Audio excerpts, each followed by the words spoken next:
La Chine et les États-Unis ont passé des mois à reconstruire des relations minées par des différends commerciaux persistants. Alors que le plus haut diplomate de Beijing est en visite à Washington, les deux parties cherchent à coopérer pour éviter que l'effusion de sang entre le Hamas et Israël ne dégénère en un conflit régional plus large.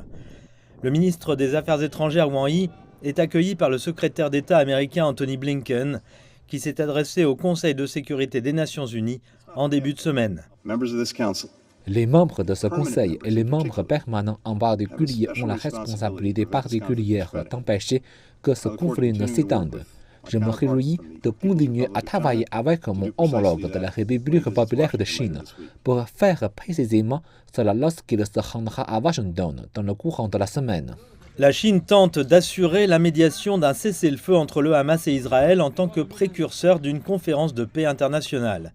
Avant le départ de M. Wang pour les États-Unis, le ministère chinois des Affaires étrangères a exposé les objectifs généraux de Beijing pour sa visite. Nous espérons que la partie américaine travaillera avec la partie chinoise pour mettre en pratique l'important consensus des deux chefs d'État, renforcer la communication et le dialogue, élargir la coopération pratique, gérer correctement les différences et remettre conjointement les relations sino-américaines sur la voie d'un développement sain et stable.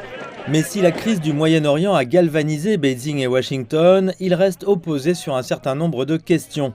Il s'agit notamment des droits de douane sur les importations chinoises imposés par l'ancien président Donald Trump et conservés pour l'essentiel par son successeur Joe Biden.